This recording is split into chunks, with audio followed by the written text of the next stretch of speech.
The river had finally receded, leaving Emma Blackwell's small homestead looking like a battlefield of mud and debris. Standing ankle-deep in muck, her once white apron now stained brown, she surveyed the damage with exhaustion etched across her face.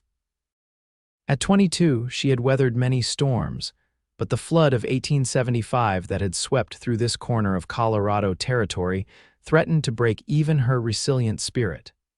Emma pushed a strand of copper hair from her face, inadvertently smearing mud across her freckled cheek. Her father's cabin, now hers alone since the consumption took him last winter, still stood, but the vegetable garden was destroyed, the chicken coop overturned, and various belongings scattered across the property like discarded toys. She had been working since dawn, trying to salvage what she could. The basket beside her held the few items she'd managed to recover: a dented cooking pot, some silverware, and a waterlogged book of poetry her mother had cherished before she passed. Emma straightened her aching back and wiped sweat from her brow, leaving another streak of mud. That's when she heard the rhythmic sound of hoofbeats approaching from the road. Shielding her eyes from the late afternoon sun, Emma saw a figure on horseback materializing through the golden haze of dust. The rider slowed as he approached, and Emma could make out a tall man atop a chestnut stallion. His broad shoulders were draped in a dusty duster coat, and a well-worn Stetson shaded his face. He guided his horse carefully through the muddy yard, coming to a stop several paces from where she stood.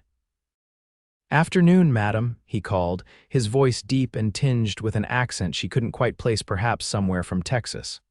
"Looks like the river wasn't too kind to your place." Emma straightened, suddenly conscious of her bedraggled appearance. "No, sir, it wasn't."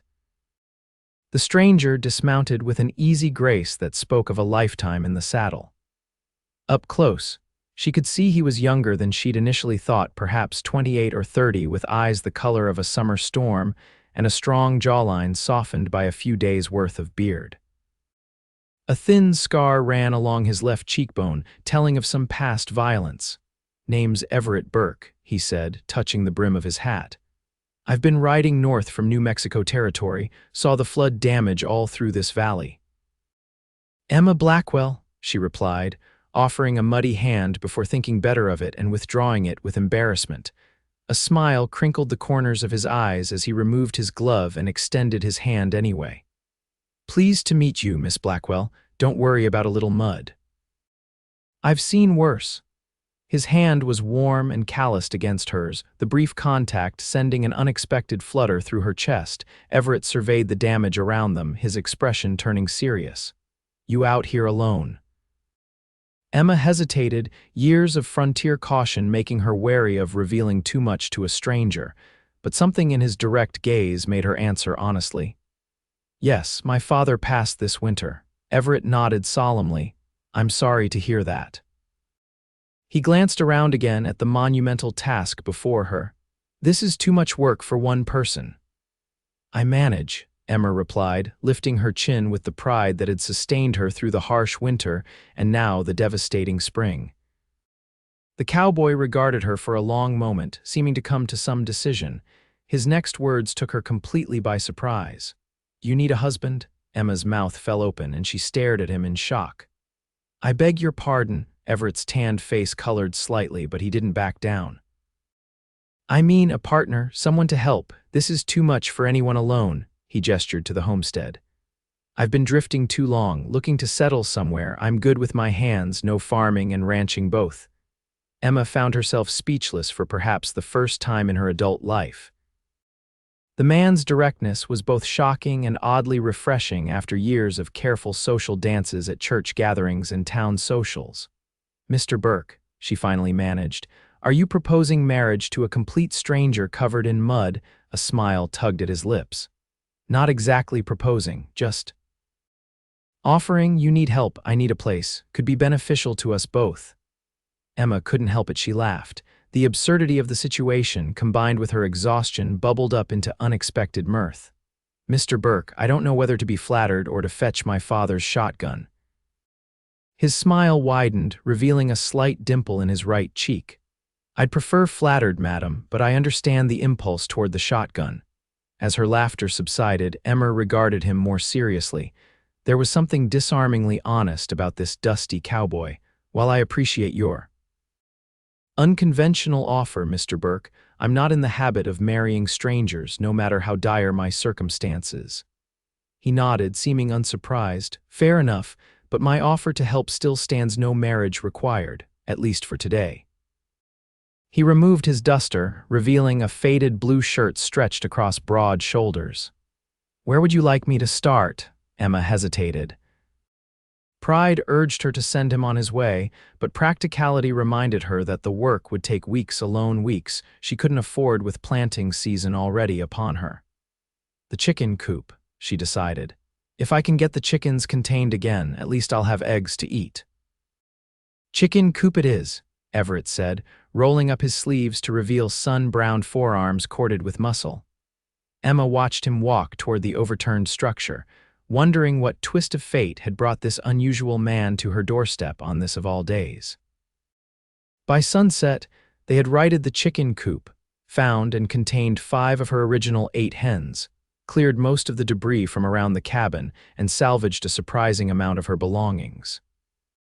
Working together, they had accomplished more in a few hours than Emma could have done in days alone. As twilight settled over the land, Emma wiped her hands on her apron and regarded her unexpected helper. Thank you, Mr. Burke. Your assistance has been invaluable. Everett nodded, leaning against the porch railing. Happy to help, Miss Blackwell. A moment of awkwardness settled between them as they both realized the day's work was done, and with it, any reason for him to stay. You must be hungry, Emma said suddenly. I don't have much, but I can offer you supper before you ride on. I wouldn't want to impose, he replied, though she noticed he didn't immediately refuse. It's no imposition, it's the least I can do to thank you. Emma gestured toward the cabin. It won't be fancy, just beans and whatever I can put together, but it's hot food. Everett smiled. In that case, I accept. Been a while since I had a home-cooked meal. Inside the small cabin, Emma busied herself at the stove while Everett seated himself at the rough-hewn table her father had made. The interior had thankfully remained mostly dry, protected by the cabin's position on a slight rise. Where are you headed? Emma asked as she stirred the pot of beans, adding the last of her salt pork for flavor. Nowhere in particular, Everett admitted. I worked cattle drives out of Texas for years, then did some scouting for the Army, and lately I've been doing odd jobs through the territories. Thought I might try my hand at something more permanent. What sort of permanent? She asked, placing a steaming plate before him. He considered the question as he took his first bite, closing his eyes briefly in appreciation. This is good, he said. Real good. Thank you. It's simple fare. Simple is often best. Everett took another bite before continuing. As for permanent, I've been thinking about a small ranch. Nothing grand, just enough land for some cattle and horses, maybe grow some crops. He looked around the cabin. Something like what you have here, truth be told. Emma sat across from him with her own plate. It's harder than it looks, especially alone. I don't doubt it. Everett's gray eyes met hers. Is that why you've stayed? After your father passed, Emma's hands stilled. This land was his dream. He brought me here after my mother died when I was 12. We built everything together. She looked around at the simple cabin that contained a decade of memories. I can't imagine leaving it. Everett nodded, understanding in his gaze. Some places grab hold of your heart that way. They ate in companionable silence for a few minutes before Emma's curiosity got the better of her. Mr. Burke, Everett, please. Everett, she corrected herself, the name feeling strangely intimate on her tongue. Why did you ask if I needed a husband? Most men would have just offered help or ridden on by altogether. He set down his fork, considering his response. I've seen too many homesteads abandoned after less devastation than what hit your place. Good land going to waste because one person alone couldn't manage. He met her gaze directly, and I've been alone too long myself. When I saw you standing there, refusing to be beaten by what nature had thrown at you, I admired that, thought maybe we could help each other. By getting married, Emma couldn't keep the incredulity from her voice, a smile tugged at his lips. I admit it wasn't the most conventional approach. But out here, practicality often trumps convention. Many marriages start with less. Emma couldn't argue with that. She knew several women in town who had married through correspondence, never meeting their husbands until the wedding day. "Well," she said, rising to clear their plates, "unconventional or not, I appreciate your help today. Where will you go tomorrow?" Everett leaned back in his chair. "I thought I might stay around for a few days, if that's agreeable to you, help you get back on your feet.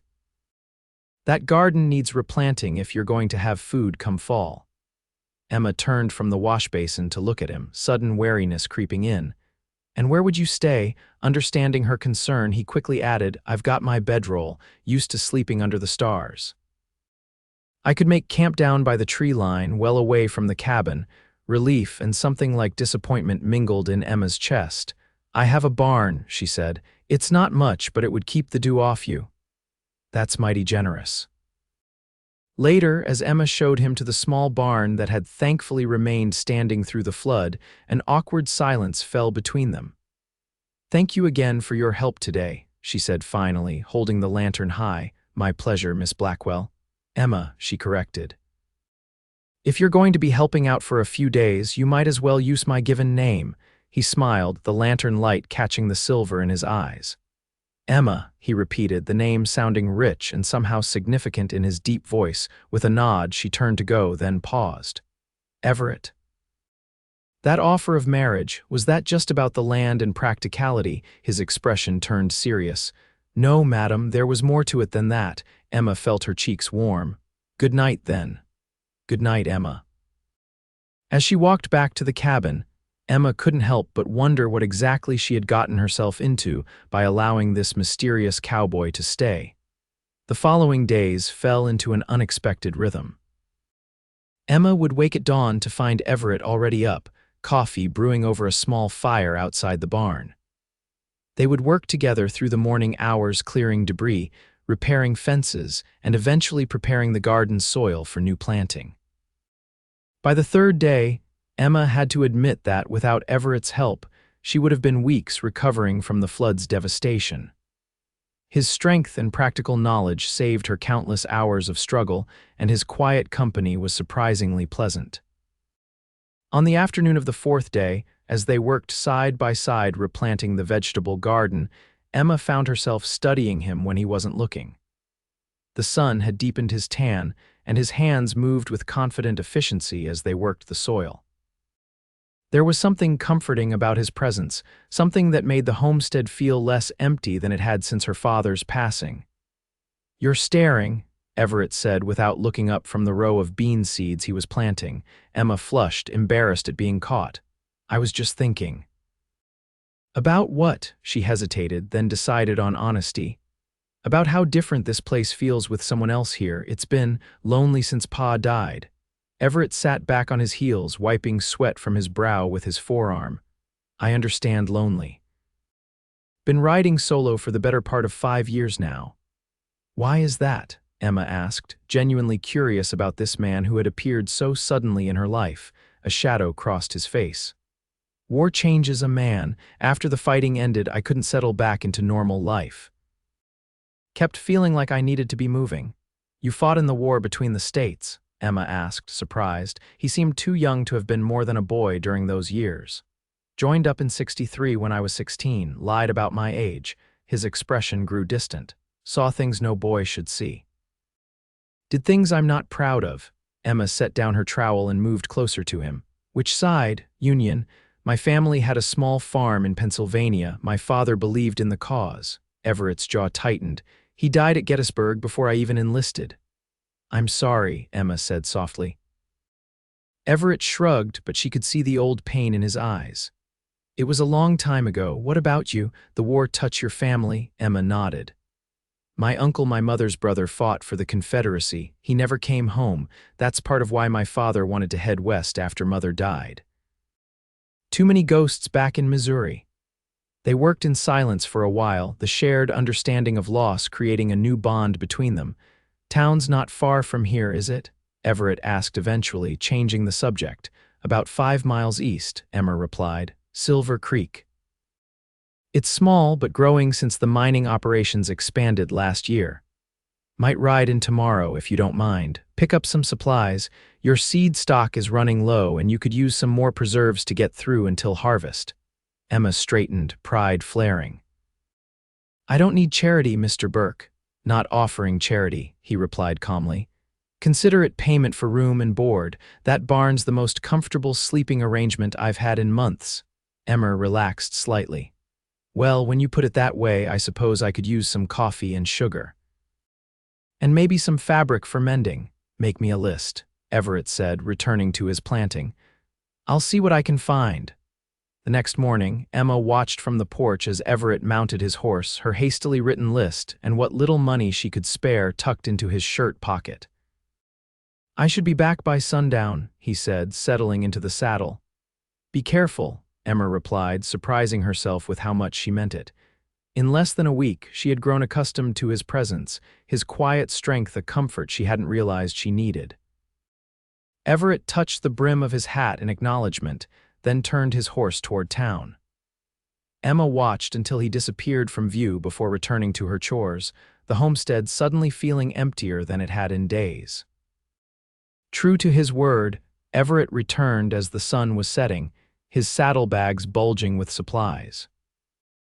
As he unpacked them on the kitchen table, Emma was astonished by the bounty, not just the coffee and sugar she had requested, but salt, flour, dried fruit, several cans of peaches, a bolt of sturdy cotton fabric, thread, needles, and even a small bag of peppermint candies. Everett, this is far more than what I gave you money for, she protested, fingering the fabric with longing. It had been months since she'd had new material for sewing. Got lucky at cards last night in Denver, he said with a casual shrug. Thought you could use a few extras. Emma's eyes narrowed suspiciously. You haven't been to Denver, you left this morning. Caught in his lie, Everett had the grace to look sheepish. All right, I had some money set aside. It's no hardship, Emma. Please accept it. She wanted to refuse on principle, but couldn't deny the practical need for everything he'd brought. Thank you, she said finally. It's very generous. Everett smiled, clearly relieved she wasn't going to argue further. There's something else, he said, reaching into his coat pocket and pulling out a small paper-wrapped package. This is just because. Curious, Emma unwrapped the package to reveal a small book of poetry, a newer edition of the same collection her mother had cherished, the one that had been ruined in the flood.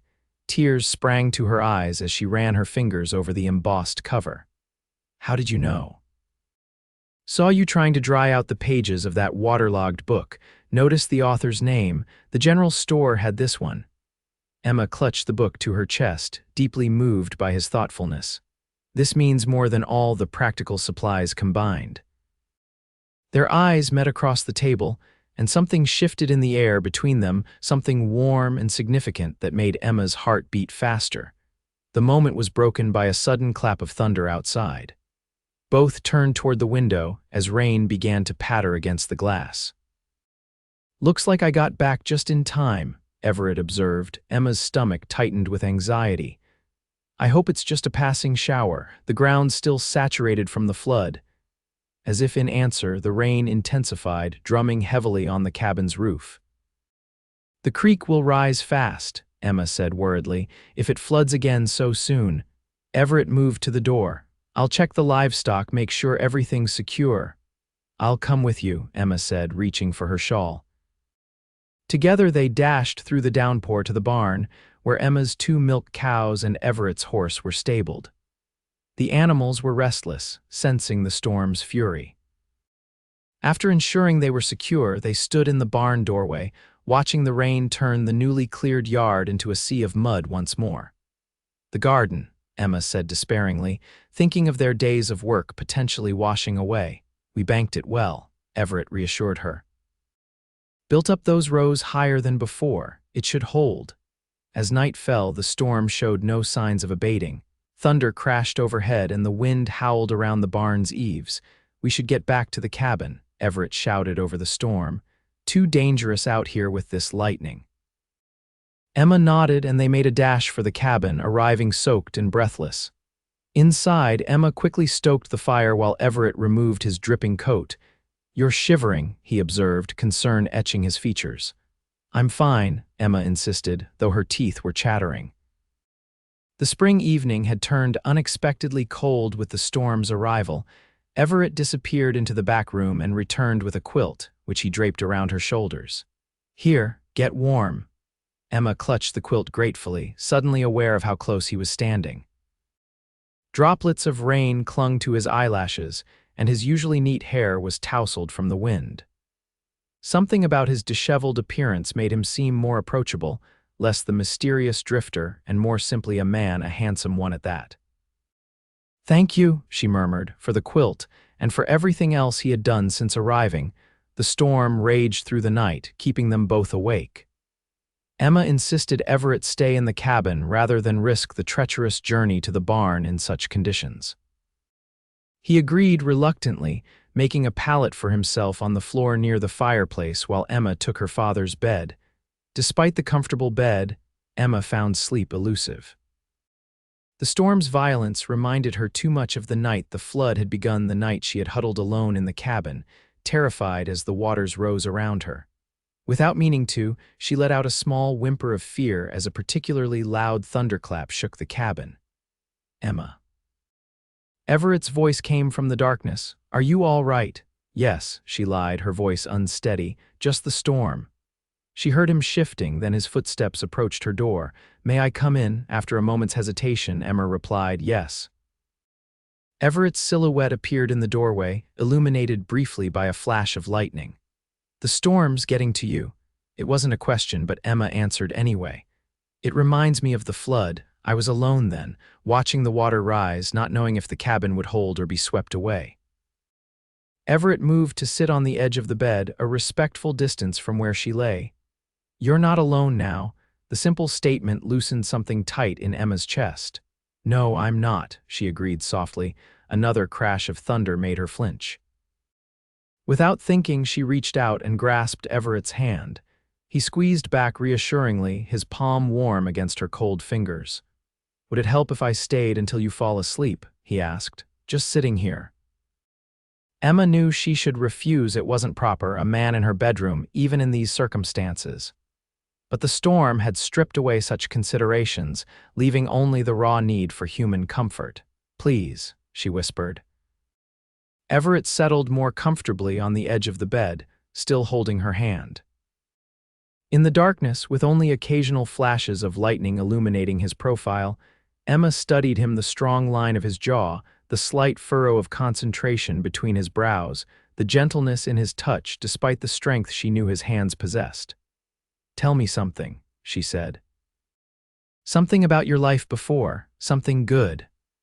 Everett was quiet for a moment, then began to speak, his deep voice a soothing counterpoint to the storm's rage. "When I was a boy, before the war, my mother had a garden, not just vegetables like yours, but flowers too. Roses and daisies and these tiny purple things I never knew the name of. In the evenings, especially after rain, the scent would fill the whole yard." His voice grew softer with memory. "She'd send me out to pick a fresh bouquet for the table almost every day in summer." "She sounds lovely," Emma murmured. She was strong too. "After my father died, she kept the farm going on her own until consumption took her in '67. His thumb traced small circles on the back of Emma's hand. "I think you would have liked each other. You have the same kind of strength." The compliment warmed Emma through. What was her name? Elizabeth, but everyone called her Beth. "My mother was Catherine," Emma offered in return. "She loved poetry and music, used to sing while she worked, said it made the chores go faster." They continued exchanging memories as the storm gradually began to subside, the thunder growing more distant, the rain softening to a gentle patter on the roof. Emma felt her eyelids growing heavy, the tension draining from her body as Everett's voice and presence soothed her fears. The last thing she remembered before drifting off to sleep was the gentle pressure of his hand still holding hers, and the strange certainty that something important had shifted between them. Morning arrived with surprising clarity. The storm had washed the air clean, leaving behind a brilliant blue sky and the fresh scent of rain-soaked earth. Emma woke to find herself alone, the memory of Everett's nighttime comfort like a half-remembered dream. When she emerged from the cabin, she found him already at work, assessing the damage from the storm. To her relief, it was minimal, some additional debris in the yard, a few fence posts loosened, but nothing like the devastation of the flood. "The garden survived," Everett called when he spotted her. "Those raised rows we built held," Emma joined him, squinting in the bright morning sun. "We were lucky. The creek didn't overflow its banks this time." "Not luck," Everett corrected. "Preparation. You built this place well, Emma." "My father did," she said automatically. Everett shook his head. "You've maintained it, strengthened it. Don't sell yourself short." His praise brought a flush of pleasure to her cheeks. "Thank you for last night," she said, changing the subject, "for staying with me during the storm." Something warm flickered in his eyes. "Anytime." The word hung between them, laden with meaning neither was quite ready to acknowledge. In the days that followed, they fell back into their routine of working side by side to restore the homestead, but something had undeniably changed. Their conversations flowed more easily, punctuated by shared glances and occasional touches that lingered a moment longer than necessary. Emma found herself laughing more than she had in months, and Everett seemed to shed some of the restlessness that had driven him for years. A week after the storm, as they sat on the porch watching the sunset paint the western sky in shades of gold and crimson, Emma finally asked the question that had been growing in her mind. "How long will you stay?" Everett was silent for a long moment, his eyes on the horizon. "I've been thinking about that." Emma's heart thumped painfully against her ribs as she waited for his answer. "When I rode up to your homestead that day," he continued slowly, "I wasn't planning to stop for more than a moment, just long enough to check if you needed immediate help. I certainly wasn't planning to stay a week. And yet here you are," Emma said softly. "Here I am." Everett turned to look at her, his expression serious. "And I find I'm not eager to leave." Emma's breath caught in her throat. "What are you saying, Everett?" He shifted in his chair to face her more directly. "I'm saying that I've drifted long enough, that something about this place about you makes me want to put down roots for the first time since the war." "You barely know me," Emma protested, though her heart was racing at his words. "I know enough," Everett replied. "I know you're strong and determined. I know you work harder than anyone I've ever met. I know you have a quick mind and a kind heart." His voice softened. "And I know that when I'm with you, the restlessness that's driven me for years finally quiets." Emma stared at him, hardly daring to believe what she was hearing. "Are you proposing again, Mr. Burke?" A slow smile spread across his face. "I believe I am, Miss Blackwell, though I hope I'm making a better job of it this time." Despite the seriousness of the moment, Emma couldn't help but laugh. "Marginally better, at least I'm not covered in mud today." Everett reached out to take her hand. "Emma Blackwell, I came here a stranger, asking if you needed a husband. Now I'm asking if you might want one, specifically me." Emma looked down at their joined hands, her mind whirling. It was too fast, too impulsive. They'd known each other barely 2 weeks, and yet, "People will think we're crazy," she said, meeting his gaze again. "Probably," he agreed. "Do you care?" Emma considered the question honestly. She had always been practical, always done what was expected of her. But her practical nature also recognized the rarity of finding someone who complemented her so well, who understood her determination to keep her father's dream alive, who worked alongside her as an equal. "No," she realized. "I don't care what people think, but Everett, are you certain? This isn't just gratitude or some temporary feeling that will pass once the novelty wears off." Everett's expression grew solemn. "Emma, I've seen enough of life to know what matters. I've been searching for something without knowing what it was. Now I do." He squeezed her hand gently. "But I don't want to rush you. I can ride into town tomorrow, find work nearby. We can take time, court properly if that's what you want." Emma considered his offer. It was the sensible option, the one anyone would advise. And yet, something in her rebelled against more time alone on the homestead, against pretending that what had grown between them needed the formality of a conventional courtship. "I don't need more time," she said, surprising herself with her certainty. "Life out here is too unpredictable, too precious to waste on conventions. If you're sure, then I'm sure." Joy blazed in Everett's eyes. "Is that a yes?" "It's a yes," Emma confirmed, a smile breaking across her face. Though I think this may be the strangest courtship in the history of Colorado Territory." Everett laughed, the sound rich and full of happiness. "I wouldn't have it any other way." He leaned forward slowly, giving her time to pull away if she wished. When she didn't, he closed the distance between them, pressing his lips to hers in a gentle kiss that promised both tenderness and passion. Emma's eyes fluttered closed as she returned the kiss, her hand coming up to rest against his chest, feeling the strong beat of his heart beneath her palm. When they parted, Everett rested his forehead against hers. "I promise to be a good husband to you, Emma, to work by your side, to respect your independence, to cherish you all my days." Tears pricked at Emma's eyes, not of sadness, but of an overwhelming joy she hadn't believed possible again after so much loss. "And I promise to be a good wife to you, Everett, to stand with you through whatever comes, to make a true home with you, to love you faithfully." Simple vows, spoken on a porch as twilight deepened around them, but as binding to them both as any formal ceremony could make them. They decided to marry quickly and simply. The following Sunday, they rode into Silver Creek together and sought out the preacher after the morning service. The small church had only a handful of congregants, most of whom Emma knew by sight if not by name. Reverend Thompson was surprised by their request, but agreed to perform the ceremony that very afternoon. "Though it's mighty sudden," he remarked, eyeing Everett with undisguised curiosity. "Known each other long, have you?" "Long enough, Reverend," Emma replied firmly. As news of the impromptu wedding spread through the small town, several of the church ladies took it upon themselves to create some semblance of festivity. Mrs. Peterson, the general store owner's wife, insisted Emma borrow a blue ribbon for her hair, something borrowed and something blue in one, she declared proudly. The blacksmith's daughter picked a small bouquet of wildflowers from behind the church, and someone produced a slightly squashed cake left over from a birthday celebration the previous day. Standing before the Reverend in her best dress, a simple calico that had seen better days, but was at least clean and mended, Emma felt a curious mixture of nervousness and absolute certainty.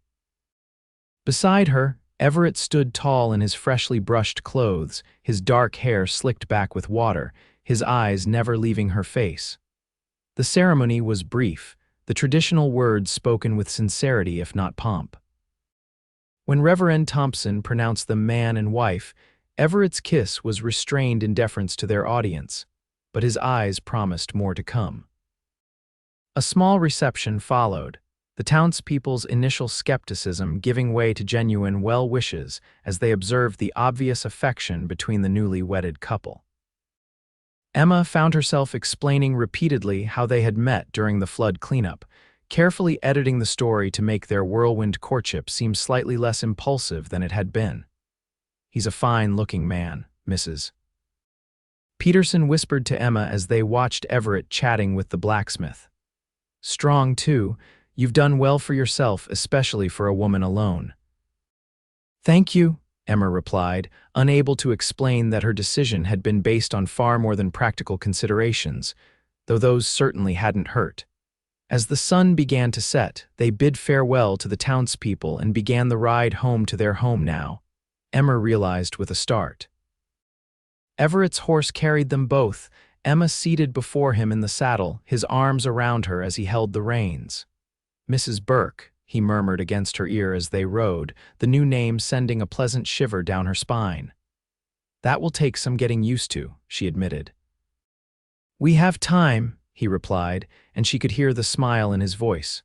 The homestead looked different somehow as they approached it in the twilight, not just a place of work and memories now, but the beginning of something new. Everett drew the horse to a stop before the cabin door. "Wait," he said, dismounting smoothly before lifting Emma down from the saddle. Before she could move toward the door, he swept her into his arms. "Everett," she exclaimed, laughing as he carried her toward the threshold. "What are you doing, carrying my bride across the threshold?" he replied. "It's tradition." "Since when do you care about tradition?" she teased, her arms around his neck. "I'm selectively traditional," he replied with a grin, pushing the door open with his foot and carrying her inside.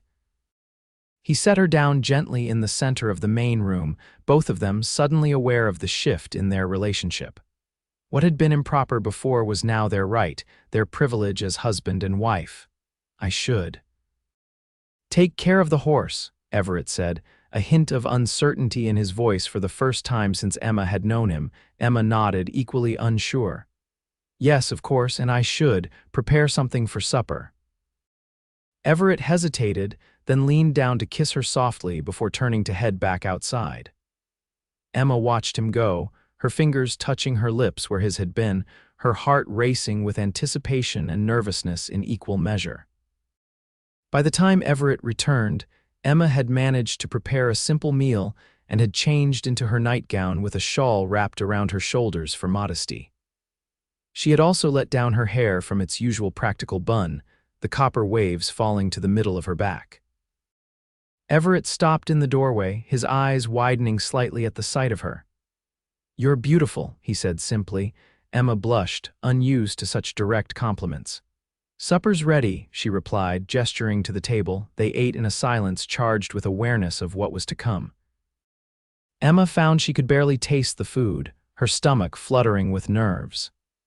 Everett seemed equally distracted, his gaze frequently returning to her face, her hair, the curve of her neck where it disappeared beneath her shawl. After the meal, as Emma rose to clear the dishes, Everett caught her hand. "Leave them," he said softly. "Come sit with me." He led her to the small settee near the fireplace where they sat close beside each other, the warmth of the fire matching the heat building between them. "Are you nervous?" Everett asked, his thumb tracing circles on the back of her hand as he had done the night of the storm. Emma appreciated his directness. "Yes," she admitted. That is, I haven't." "I know," he said gently. "We'll take it slow, we have all the time in the world."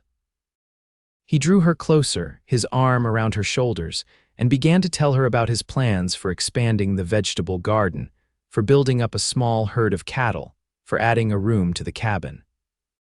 Practical matters spoken of in a soothing voice, giving her time to relax against him, to become accustomed to his nearness in this new context. Gradually, his hand began to stroke her hair, his words trailing off as he leaned down to kiss her temple, her cheek, and finally her lips. This kiss was different from their previous ones, deeper, more demanding, yet still restrained. Emma responded hesitantly at first, then with growing confidence, her hands coming up to rest against his chest. When they finally parted, both were breathing faster. "May I?"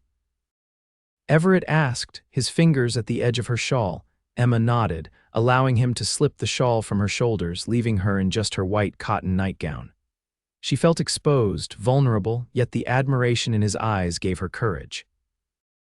"My wife," he murmured, the wonder in his voice making the words sound like a prayer. "My husband," she replied, reaching up to touch his face, the slight roughness of his evening stubble beneath her fingertips a new sensation. Everett stood and held out his hand to her. Emma took it, allowing him to lead her to the bedroom, her father's room, now theirs. A pang of memory hit her, but it was quickly replaced by the present as Everett drew her into his arms once more. What followed was a gentle initiation into the physical aspects of marriage.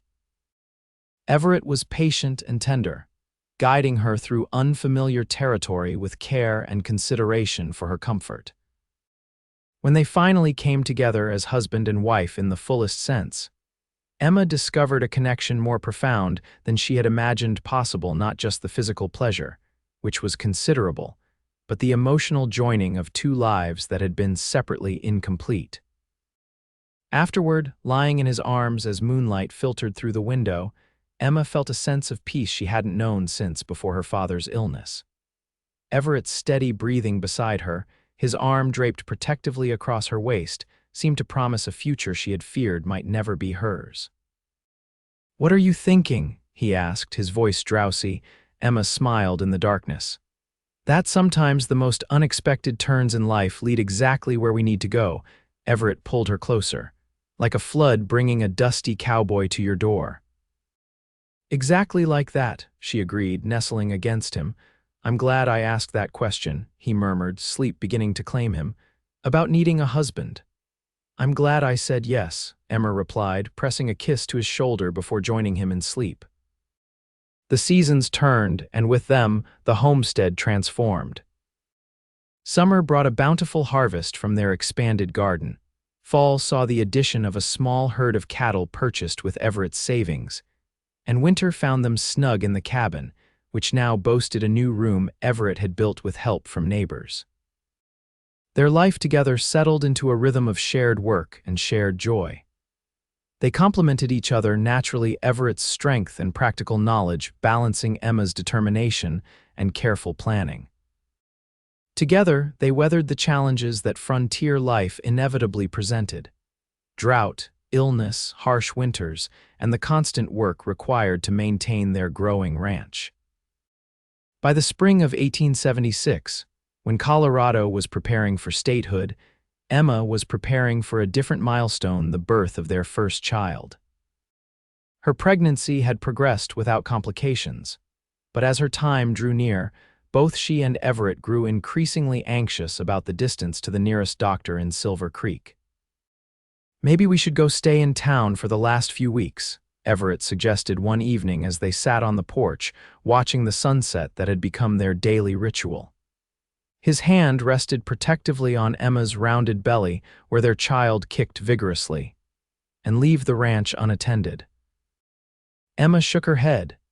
"Besides, Mrs. Peterson has delivered half the babies in the county. She's already agreed to come when my time is near." Everett's brow furrowed with concern. "What if something goes wrong? What if there's not enough time to fetch her?" Emma covered his hand with hers. "Then you'll deliver our baby," she said with more confidence than she felt.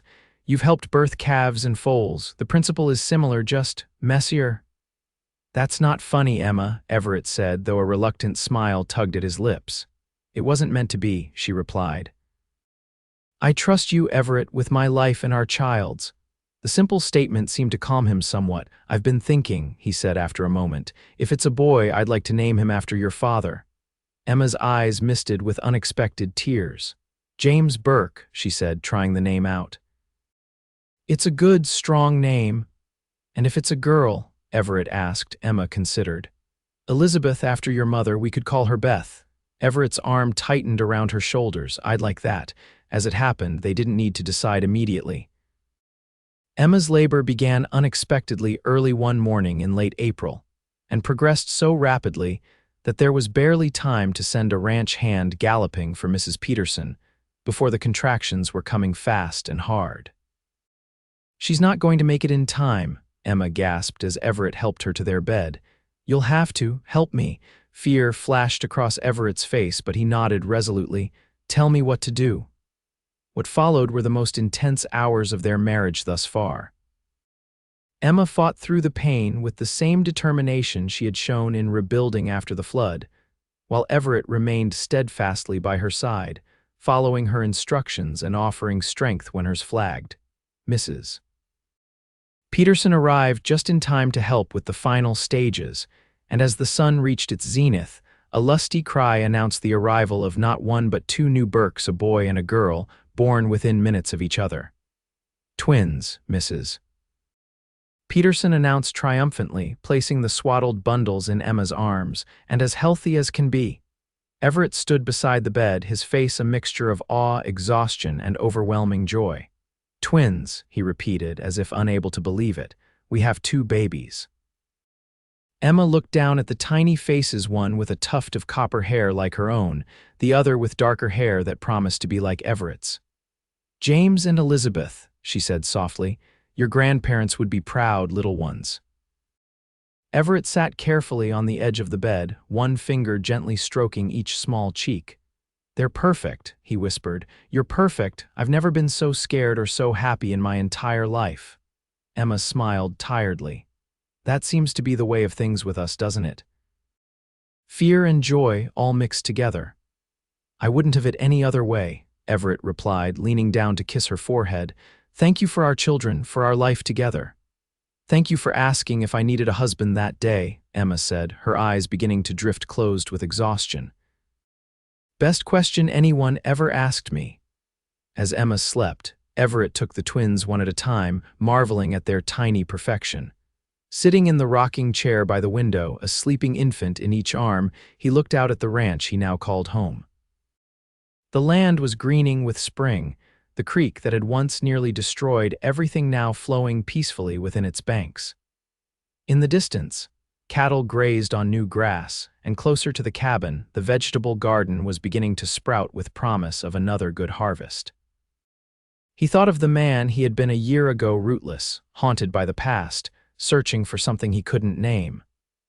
And he thought of the man he was now, husband, father, rancher, with roots as deep as the cottonwood trees along the creek. All because he had stopped to help a woman cleaning up after a flood and had asked an impulsive question that had changed both their lives forever. 5 years later, the Burke Ranch had grown into one of the most prosperous in the county.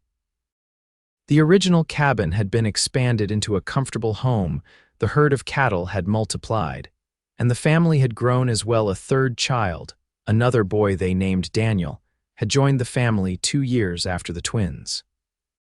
Emma stood on the porch, watching as Everett taught 5-year-old James and Elizabeth to ride their new ponies in the paddock near the barn. 3-year-old Daniel sat on the porch steps, too young yet for his own pony, but eagerly awaiting his turn to learn. "Mama, look." Elizabeth called, her copper braids flying as she guided her pony in a small circle. "I'm doing it by myself."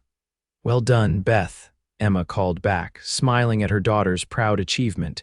James, not to be outdone, attempted the same maneuver with slightly less grace but equal enthusiasm.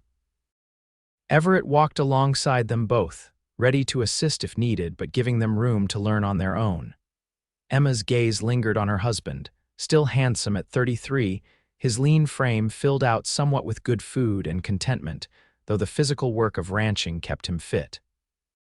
The restlessness that had once driven him was gone, replaced by a settled purpose that suited him well.